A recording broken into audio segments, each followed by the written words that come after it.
these are just the same physiological responses as excitement, which is true, but... Hi, Luke. Nice to meet you. I'm the producer. Put it there. And I'm like... And so there's a couple of questions on the table there, isn't it? Like, what's happening? How do I take some control? I think we're quite poor at judging ourselves. And I also think that this is maybe quite a niche example, but is there a way where you could maybe use it to your advantage? Like Lee Evans is someone I thought of. Like, he is the sweatiest person in the world. There's a primal part of ourselves that still knows. That's just not like a nice bonus like it is now. It used to be that you were risking death. Yeah. And that's what, who's the lead singer of Coldplay? Chris something. Chris, I should know this. Oh gosh. Lead singer of Coldplay.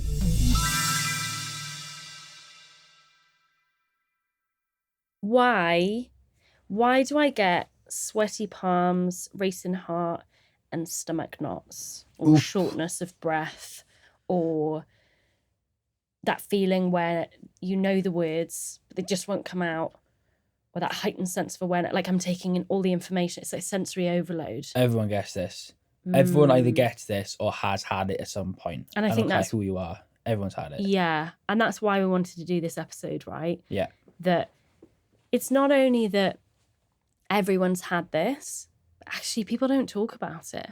They think it's just them because they see someone on stage talking beautifully, but actually it's a little bit like that kind of image of a duck, right, with the feet kind of going crazy underneath the water and the duck is just gliding along the pond. Yeah. So this is why we wanted to talk about this. Yeah, I think it's really important. And I think it's the thing that people sometimes forget. And they forget that it happens until they're doing their thing. So until they're on stage or doing their presentation or doing their pitch or whatever it is, they kind of forget that your heart goes faster. You may get flushed in the face, your hands start sweating. If your mouth may dry up a little bit, you may get brain fog, you may forget your lines or forget your words, forget what you're going to say. You may speak really, really, really quickly. Just get your words out because you want to get it done. Whatever. These things you may forget until you're in that moment of stress. Or you are afraid of those moments. Yeah. So I know that for a lot of clients that come to me, they say, every time I do a presentation, I get this heat rash. I get this, real visceral physiological response, and I don't know how to stop it. And so there's a couple of questions on the table there, isn't it? Like what's happening? How do I maybe take some control or start, learning methods of trying to go in the opposite direction of all those physiological responses, so rest and digest rather than fight and flight. So what experiences have you had with this world? So I've definitely had sweaty palms. I've had sweaty palms my whole life, really. Yeah. It's something I've always had, whether it's something I'm born with or something that I'm just generally, naturally by default, a slightly more nervous person than the average person, which kind of feels a little bit weird to say. But I think I've trained myself to be this confident, calm presenter. But growing up, I think I was quite nervous, quite sensitive, quite shy. And I was always quite self-conscious, my hands sweating. And I still get it now. I go to a job and I feel confident and prepared. And first thing that happens when you go to a big job, someone goes, "Hi, Luke, nice to meet you. I'm the producer. Put it there." And I'm like and then I shake their hand and I can see their faces like, but I think I'm getting better at it now. I try and wash my hands before to get rid of the sweat. This is really gross, but it's a genuine practical tip I try to do is wash my hands before. And before doing a speech araith this speech. I went to Welsh school. Humble brag. Sorry, I don't know what that was. I went to Welsh school, so I had to do an araith at a speech. Yeah. And I had to go to the toilet and I put my armpits under the hand dryer because I was sweating so much because I was so nervous. Yeah. So definitely had the sweatiness. The heat, your body temperature raises. I definitely used to have that. I don't have it much anymore. Okay. The heart racing. Yeah. I still have that now, but now I flip it. I do a thing where I can flip it psychologically to excitement. So those are my three. That's an interesting point that I want to come on to because there's a lot of advice out there, especially in the public speaking world, of like, these are just the same physiological responses as excitement, which is true, but being able to mentally flip from I'm activated and I'm fearful to excited is quite a leap, isn't it? From a mental standpoint. What do you think it takes to go from I'm scared to I'm excited? Trust. Trust? Absolutely. And Okay. preparation. Trust Preparation and and trust are the two big ones. So Yeah. if I know, so for example, I did one job where it was the Queen's Platinum Jubilee, rest in peace. And I was doing it in Cardiff, and it was a big crowd there. Mm. And I started to feel like, oh my gosh, this is a bit overwhelming. I need to like stand up and talk about this really formal thing in my suit in front of all these people, and the Mayor of Cardiff's going to be there, and they had loads of fireworks. And I was like, oh my God, this is getting a bit much. Lots of timing. But I'd prepped so much that in the end, all I was thinking about was, it's just me and the words. It's just me and the words, just me and the words. Just read the words. You know the words. You've spoken your whole life. You can read. Just take that moment. It's just you and the words. So I can just flip it psychologically, and I can use logic to dismantle the emotion that I'm feeling. Right. That, and also it's a bit like, I'm not like a massive runner, but in lockdown, like everyone, I did the coast to 5K and all that stuff. And the big thing about running that I was told by my brother-in-law, Mark, who runs a lot, he said that you're not just training your body to get fitter, but you're training your heart to handle it. And over time, your heart just gets used to that type of exercise. And the stress when you do public speaking is the exact same thing. So when I now public speak and my heart goes a bit quicker, that has happened so many times that it's like ain't nothing but a thing. But it still happens. I've just trained my body and my mind to get used to it. That's actually a really good point, because when we go to the gym, we expect our heart to beat faster because we're doing something that requires effort and energy, right? Which is what I think that's really useful to bear in mind when you're doing something like public speaking. You're doing something that requires effort, attention, and it's meaningful to you as well. One of the stories that I tell people, or one of the kind of insights that has really helped me as well, is that idea that one of the most important things to us is belonging. And we still kind of have that little bit, that element of like, will I still belong? Will I still be like welcomed by the tribe or my community? And so when we go on stage, and you just said this really well, there was loads of people there. There was important people there. There was, there was important things resting on you as that responsibility. Now you've got those kind of worries potentially of, will I be liked or appreciated, or will I connect? But on a big scale, right? So it's almost like upping the ante on that stuff. So yeah, your heart will race and your palms will be sweaty, because it's kind of a big cross to bear, isn't it? That you've got a lot of responsibility in that moment, right? Yeah, definitely. And like you touched on it a bit, like being belonging in the tribe. Like, you know this stuff way better than I do. Like, why is it that our body does that stuff? Is it a defense mechanism? Is it a release of kind of chemical in our brain? Is it fight or flight? Like, what is actually happening biologically? Because I know you've spoken about this before with some of your clients, yeah? Yeah, so there's two different things that kind of happen. From a psychological standpoint, we want to not only belong to the tribe or the community, but actually there's a primal part of ourselves that still knows that's just not like a nice bonus like it is now to have, friends and family and all of that sort of thing. It used to be that you were risking death. If you didn't have a community, you would die. And that sounds really dramatic to still feel that way, but I still think it's kind of true, because if we're lonely, we're unmotivated. We're not going out and seizing that sense of ambition. We're not taking care of ourselves. We're not having those sort of endorphins or those really, oxytocin, all of those really useful hormones and chemicals that go through our bodies and keep us going. So actually, it is very vital for us to have that sense of belonging. So it does come with high stakes still. Now, the other side of that is the sympathetic nervous system.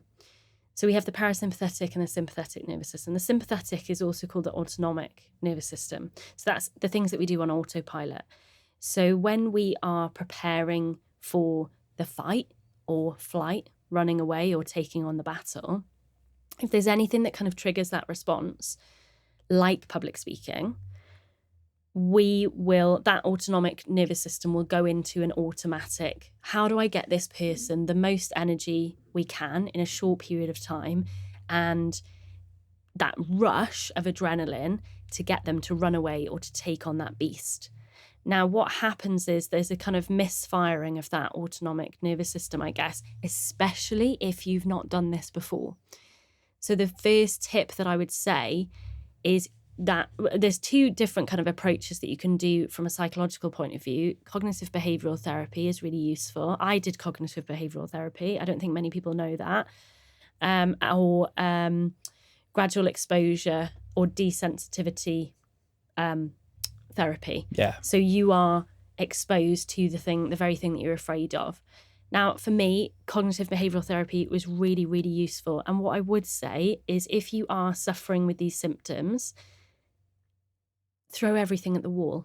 Don't just go to a public speaking coach. Go to someone who perhaps it is therapy. If this is starting to really impact your life, like it does a lot of people, if it feels like there's symptoms of social anxiety, I mean, we just came out of COVID as well. So there's a big pressure on like, let's all get back together and find this easy. But actually our social fitness has gone down. And like you said about running the 5K, we haven't put ourselves into those situations. We haven't done the couch to 5K when it comes to speaking. We just were instantly back in the room together and expected to have that same level of fitness as we did before. So there's lots of clients who come to me actually and say things like, I used to be good at this.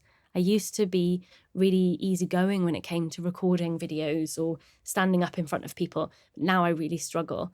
And I'm like, well, yeah, the stakes are different. It's kind of, or that fitness is different. That kind of social health is different. Mm-hmm. So I would say just be mindful of where you think you are on the scale of severity. If this is getting to the point, I myself had IBS. It turned into such chronic irritable bowel syndrome that I lost so much weight that I was on the type of powders and thickeners that you'd give someone who's recuperating after surgery. Like it was. Oh, really? It was quite intense. Okay. And this is why I think this subject area is so important. Yeah, I think so. You know, there was one play that I was directing and I wanted it to be so perfect and for, you know, to be taken seriously. I was something like 25. I was only young and I wasn't eating well, I wasn't sleeping well, I wasn't looking after myself. And then that with the pressure of this stress of wanting to get everything right was too much. So at one point, I don't think anyone knows this,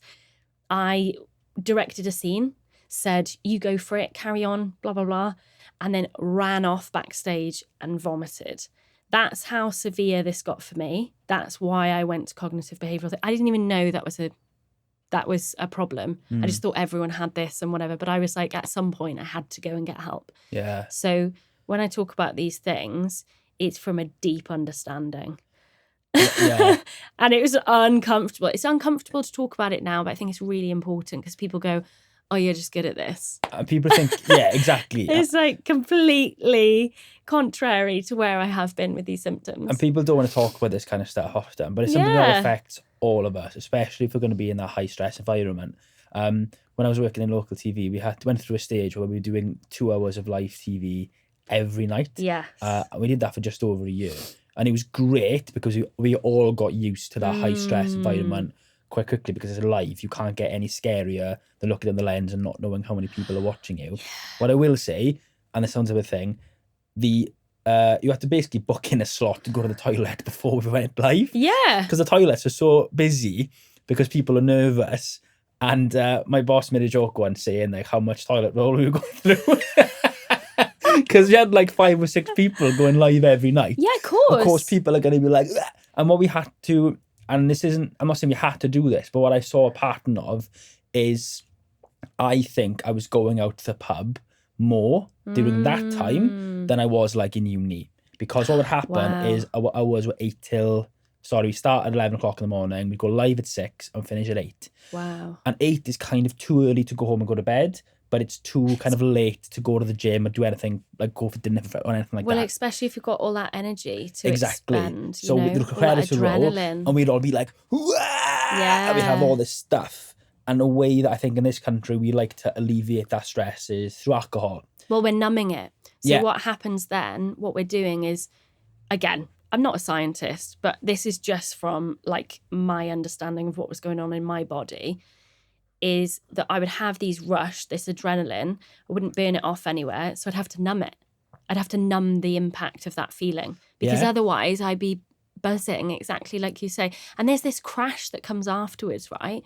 So you have all of this energy. And again, it's to take on something big. So when you're going live and everyone's like, you know, jokingly, everyone's going to the toilet, it's because it slows your digestion down. It goes, right, enough of that. Let's send blood to the lungs, the heart, the brain as quickly as we can. Yeah. Because that's the most important. Your body is prioritizing where it's going. Absolutely. It's going, where's the most important part? The brain. Let's go up there. Now, when that happens, our thoughts are kind of racing, right? That's another thing that happens. Thoughts is racing, or we go into mind blank. So that's kind of sometimes known as fawn.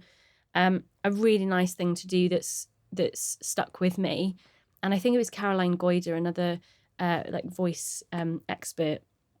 She said, think feet on floor, bum on seat. As this is obviously when you're sat down. But if you just kind of put both feet on the floor, and then think about them, getting mindful, and then bum on seat, immediately I almost feel like my circulation is starting to go to those areas. It's really bizarre, but it's that mindful resetting of like, okay, brain's got enough blood, oxygenated blood, let's send it back to the other extremities, because they're kind of, or, you know, ends of the body. The things that, you know, make your legs go like jelly, that's probably the same thing. Yeah, definitely. I think it's psychological as well. I think something that I find when I'm more in the zone and I'm more prepped and I'm more ready, my body doesn't react as much. Like our mind and our body are connected, obviously. And I think it's important to caveat as well, like, we aren't medical professionals. There may be some people who are listening who genuinely maybe have something like, I don't know, heart conditions, or maybe they have a higher level of anxiety. In those instances, maybe it is good to seek medical advice. We aren't prescribing medical advice. All we can say is that we've experienced these things, and these are things that we've used to get over that. And you've worked with a lot of clients who've had this, and you've had, you know, good results from that and stuff. And that combination, I think, is useful. So some people may go to therapy and will find other reasons why that stress feels a little bit more impressive in their body, but then also they can really benefit from exposure. You know, you're in a safe place with me in a controlled situation, a controlled stress situation. So I remember the kind of aha moment of this during my yoga teacher training. They said yoga is a controlled stress situation. So actually the postures aren't super important. They're a way to get you into stress of a certain type. So a balanced posture is the stress I'm going to fall over. That's something that's a little bit more kind of challenging and, you know, like chaturanga, where you're, you know, pushing on your arms. It's kind of that plank-esque pose. That's the stress of like, where am I going to get the energy to hold this? Now, what you have in that space is your guru or your teacher, and they are the people who hold you in that space and go, if you fall over, it's okay. How are you going to deal with it? So that then once you have all that kind of coping mechanism, you go off and apply it to the real world. So when you get that crummy email from a coworker, crummy email, you can think, I'm not going to react in that way. I'm not going to go with that big reaction. Same with if you're working with someone like a coach, is we've already done this in rehearsal. I've already experienced that stress. I knew that it didn't help me. So I'm going to choose a different route. I'm going to choose to use my feet on floor, bum on seat, or my breathing technique, or a postural correction. I'm going to smile. All of these sorts of things to relax. Smiling is a big one for you. It's one of my biggest ones. So I do this whenever I do the Scarlets rugby games. I have a little ritual I do with myself. Oh, yeah. And no matter how prepped I feel, how ready I am, how much support I have from people who I know who may be in the crowd. I go into the toilet and I look in the mirror and I give myself a smile, and that Oh, instantly flips any potential. Sometimes I don't feel that nervous. Sometimes I feel a bit like, oh, I didn't quite have a good sleep last night, or I'm not the, yeah. or I get it sometimes if I do teams who are from abroad who maybe have quite difficult names. So I once did a Mm. Georgian team, and a lot of their names are quite difficult to pronounce. Just So unfamiliar, isn't it? yeah, Really? exactly. Yeah. Like, if it's like a Welsh team, maybe I'm more familiar because that's basically Jones, Exactly. Williams, and Dai Llywelyn ap Gwynfor or whatever, and I'm used to saying those names. But if it's a team from Italy or France or whatever, I'm not as used to their names. I get a bit more Mm. nervous. But I look in the mirror in the toilet and I just give myself like a bit, like, it's a bit psychotic, really. But I just kind of smile at myself, and it just completely changes the feeling to Yeah.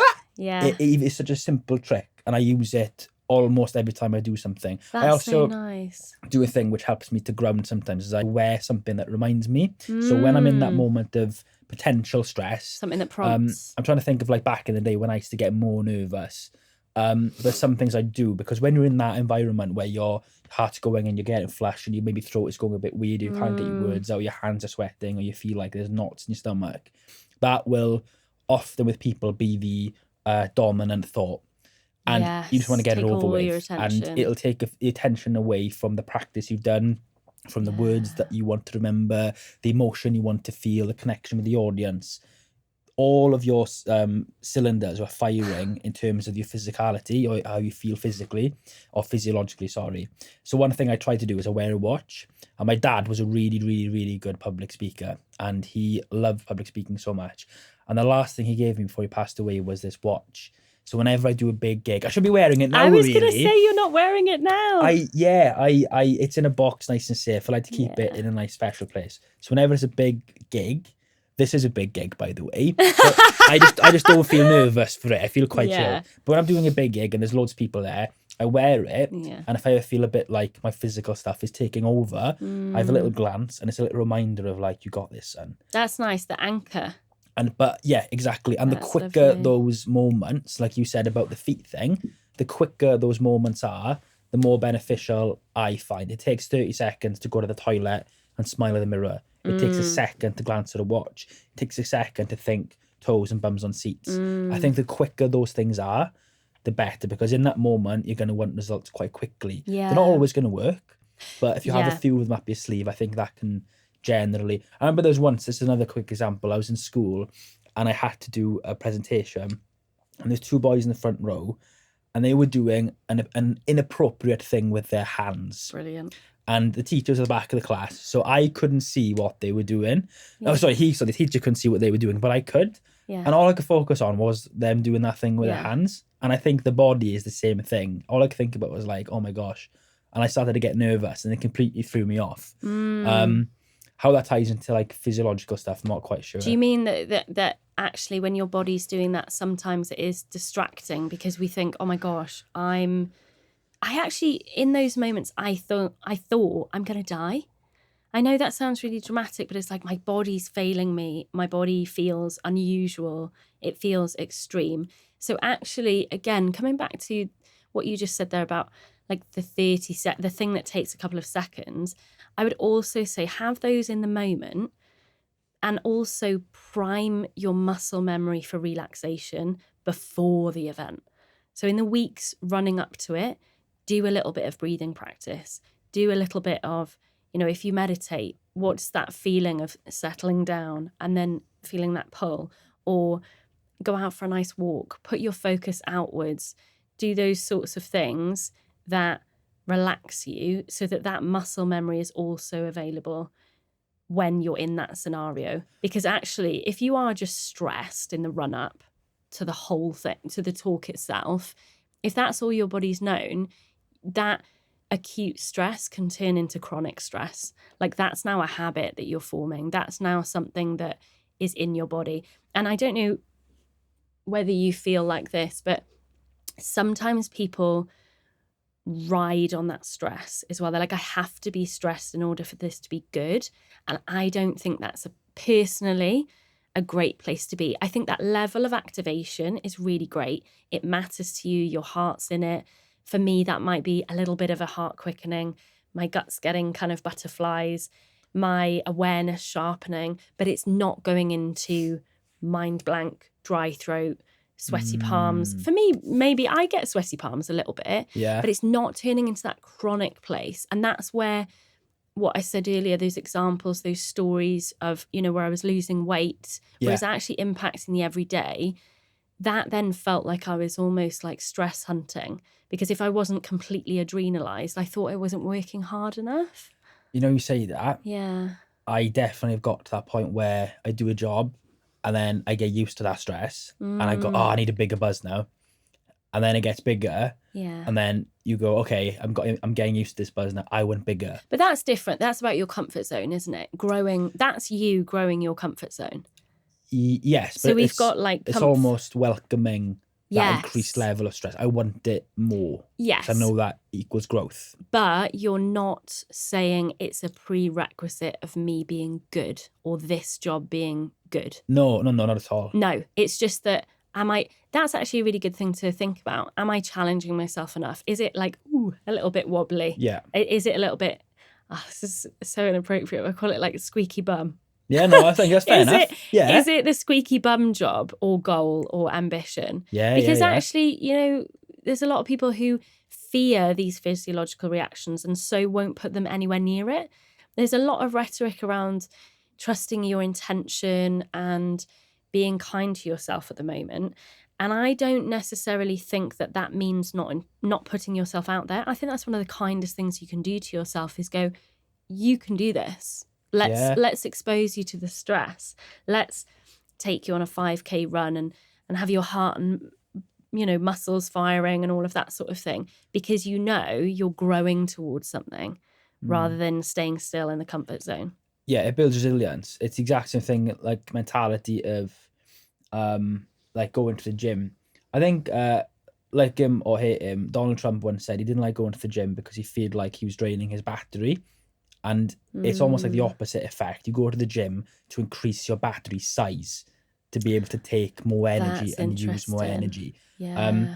Another thing you mentioned, trusting yourself and being confident in that moment, maybe. I think people sometimes forget that the physiological stuff, sweaty palms, your heart racing, the only person sometimes who's ever going to notice that is you. Yes. Sometimes they're going to be hidden things that other people would never know. Yeah. And sometimes, have you ever noticed this? Have you ever done this where you are nervous or one is nervous and no one notices, but they have to declare it? Oh, I'm quite nervous actually. Oh, my heart is going so fast. My palms are really sweaty. If they didn't say that, I don't think people would notice half the time. But I feel like... yeah, absolutely. Do you know what I mean? So there's a thing called the spotlight effect. Mm-hmm. So when we are in public view or, perhaps a group of people, again, coming back to that kind of community world again, when we take the stage, it's like we're under a spotlight and we think we are way more acutely aware of heart racing, hearing our heart or feeling our guts or feeling hot and whatever. And actually no one else can see that. So we're typically very poor at rating how nervous we look. Ooh, yeah. Does that make sense? So, absolutely. So in experiments where they've explored this, people would rate themselves out of 10. How nervous do you think you appear? And they would say something like, oh, it's an 8 or 9. I'm so nervous. And actually their audiences would rate them 2 without conferring. And they'd say 2. So the leap was so huge. So actually we're quite poor at judging ourselves in that moment. Absolutely. Yeah, well, I think we're quite poor at judging ourselves. And I also think that this is maybe quite a niche example, but is there a way where you could maybe use it to your advantage? Or like Lee Evans is someone I thought of. Like he is the sweatiest person in the world. Yeah. Yet he is also one of the funniest people that has ever graced the stage of stand-up comedy. But he's known for being the sweaty comedian. And maybe when he was first starting off, he probably thought, oh, I'm sweating so much, this is a pain in the backside. Now it's almost like a strange USP. And he stands out. And some people, I'm not sure if this is the thing that people do. I wonder if some people want to get front row seats to be sweated on by Lee Evans. I know this sounds weird, but like... I got some of his sweat. Well, actually, you say that, but musicians like throwing their towels out and whatever. Yeah. That's the thing. Or boxers, if the they drummers, like get or punched, they want to boxers. feel the spit in their face. That's a bit grim. But like people, they want to, they want to be close to the action. Now, I think that comes down to, that's not necessarily nerves, that's effort. And so what is so, it's weird, isn't it? Because it is kind of endearing about the drummer who mops themselves down, throws out their sticks and their towel. That's related to, I did everything for you, the audience. Yeah. I worked my butt off. It was like a workout. It's like I've been doing CrossFit for however many hours. That's what that relates to, I think. So I think being ashamed, that there's two different things there. Being sweaty because you're nervous is, again, because of what's happening in the body system. But sweating because you're putting in effort, I don't think you should be ashamed of that. Like, I know there's so many people who are so aware of sweating in presentations and things like that. Yeah. Or maybe, they've had to facilitate and it's been a really hard thing to do, or it's taken a lot of effort. I personally don't think people should be ashamed of it, because it's actually a representation of the effort they're putting in for their audience. That's a good point. I didn't think of it that way. Have you, like you said, you have sweaty palms. Have you ever, I don't know if this is more of a guy thing or not. Like, I remember in school growing up, I used to get really sweaty armpits for a period of like 2 years. Yes. When my hormones were like so high. And I bought this thing, and I'm not saying, for some people it may work, some people it wouldn't work. I bought a thing called Dry Claw, which is basically this like roll-on deodorant, and you apply it, and my arms stop sweating overnight. Now, I wouldn't recommend it at the same time because it really burnt my armpits. Ooh. And it really hurt, and it almost created this kind of rash, but it did stop. Now, I don't... Sounds awful. I know nothing about sweat, but I can imagine if it's blocking your sweat pores, I don't know how healthy that is or not. But yeah, I used this thing, and it was so like potent, but I was like, I'm desperate to stop sweating. Yeah. But I'm not saying that's a plaster or a fix. I think that was maybe a temporary measure. Another example maybe is, we've both got a friend who's an actor, and he was saying about some people who perform before, this is quite a niche example, but before like auditions or before they get a screen test for a gig or whatever, some people have a pint or they have some alcohol. Oh. And he told, I think it was Alan Rickman. I actually know this story. Yeah. And what was it Alan Rickman said to him? He said to him, you will stop doing that. If you ever drink before auditions, you will stop doing that right now. Yeah. And he went quite serious. Very serious about it. And I'm just as serious. There was someone that was watching the other day on YouTube, and it was like, and they were like a public speaking coach. And I thought, do you know what? Like, each to their own. I would never stop anyone doing anything. But I would just say, examine that very carefully. Because again, alcohol is a number. It's like anything. Like, it is to dull down the resources that your body has. Like, what's amazing, right, is your body is going into this incredible state of readiness. Actually using it, putting it to good use is what we should be doing, potentially, rather than being like, oh God, I've got to get over this feeling. Like, actually, when you're in front of an audience, it should matter. You should be firing on all cylinders. Yeah. You should care about it. It's one of the most kind of precious currencies of our time, I think, is attention. And if someone's giving you your attention, you should be awake and being like, how can I appreciate that? Because it's a golden currency. But it's when it tips into that, from acute stress to chronic, that's when we've got to be a little bit mindful of it. So, as we said earlier, I used substances probably at some point to just go, well, this will dull it down, rather than actually thinking, why am I getting so stressed? Why is this my reaction to stress? And so through counselling, you can examine that. And there's certain techniques like distancing was a really useful one for me. Rather than going, I'm so stressed, it was like, I'm noticing that I'm having a stress response. I'm noticing that this topic is making me feel uncomfortable. Yeah, absolutely. And actually, your feelings are not facts. Yes. So all of this kind of goes into a bit of a loop of itself, really, and eats itself. And again, I'm not a psychologist. I'm not going to know the ins and outs of it. But every time I learn more about my body, I'm thinking, wow, it's doing this for a reason. And I can harness that energetic horse that's just bolted somehow. Now, the other critical thing is that a lot of people say, how do I stop it in the moment?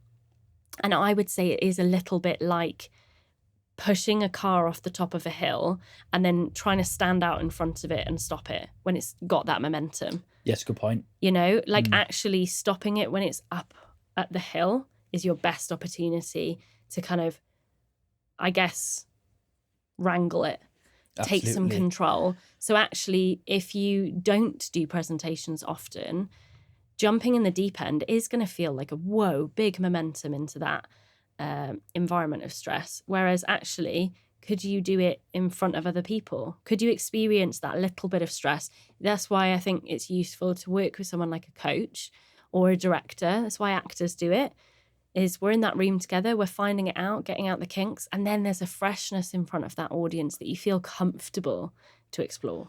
Yeah, right? And I think some people view that as maybe the hard thing to do.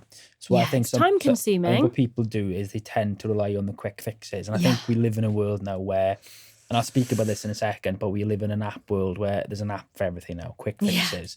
When it comes to getting over the physiological outcomes of doing public speaking or the physiological things that happen when you do public speaking, that's not going to be fixed overnight. That will come from trust, prep, practice, getting used to training your heart in the running world, or training your body to get used to that thing. But I think that's why when Alan Rickman said that to a friend, you know, you would stop that right away. I think Alan Rickman knew that if you start that's a slippery slope. And I know a lot of people in the comedy world have a pint or two before they perform. One of my friends who's a comedian actually does this thing where he needs a wee before going on stage, but he doesn't go because he thinks it gives him like an edge. This is what I mean about like almost like using it. A bit of a spring in his step. There's an urgency, I know in America a lot of comedians now. What? I'm just thinking, please don't do that if you're a woman. Oh yeah, no. Oh yeah, don't hold in your pee. I'm not saying that for people holding their wee. What I'm saying is this person has this thing where he feels like it gives him almost like an urgency and a spring in his step. Yeah. I personally like to have a wee before doing stuff, but that's just my how I like to roll. Glad we know that. Like I know in America, a lot of comedians now are doing having microdosing and edibles before they do stand up because it opens them up. So they say. I know in the chef world, they take a lot of substances and kind of like class A drugs, really like big cocaine. for cocaine. And I bumped into a chef at a festival, and he said to me that I would never do that before a chef because once I start, I know I'll never go back and I'll never be a true chef. And I thought that was quite admirable. And I think that's what Alan Rickman was coming to, was that if you have to rely on the quick fixes, the alcohol or it's the crutch, isn't it? Exactly. If you rely on that, what happens if you don't have that? Again, maybe a weird example, but same as the Spider-Man stuff. When Iron Man takes away Peter Parker's suit, he says, but this suit is everything to me. This is who I am. I need this in my life. And he says, and that's why I'm taking it away from you. Yeah. And that's what, who's the lead singer of Coldplay? Chris something. Chris, I should know this. Oh, gosh. Lead singer of Coldplay. Dan, do you know who the lead singer of Coldplay is? Chris. I'm going to Google it quick on the internet. I should know this. The lead singer of Coldplay, Chris something, this is going to bug me. He said during COVID, without 100,000 people screaming my name, I don't know who I am.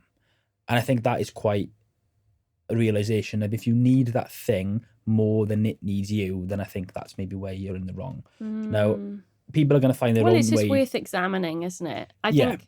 And people are going to find their own way through this stuff. So I don't want us to kind of come out and say, you definitely can't drink before in a wedding if you're doing a best man speech. No, it's like, really vulnerable. Like absolutely. You're putting yourself out there, and like that is a really hard thing to do.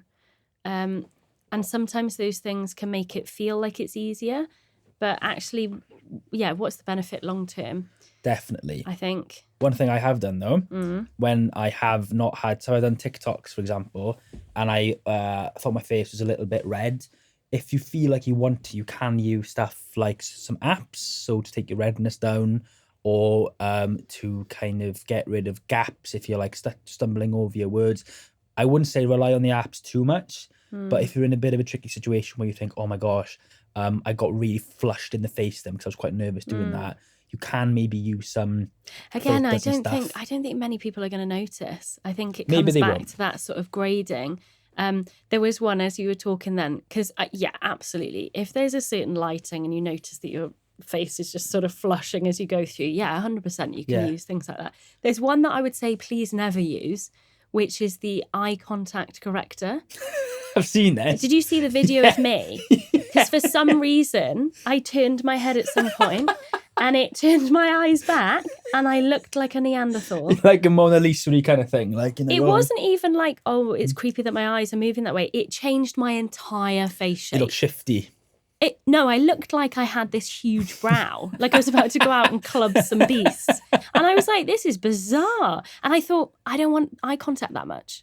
Yeah, Because yeah, it just yeah, doesn't yeah. feel like I'm getting anywhere. That's you know? that's an algorithm thing, though. Surely is that what that is? Oh, why do you If think? you're looking down the lens, yeah, surely eyes are one of the biggest things that we're drawn to. Again, because it's attention. Yeah, exactly. So like, how's that going to serve you long term when you're in person, for example? You've done a lot of public speaking now.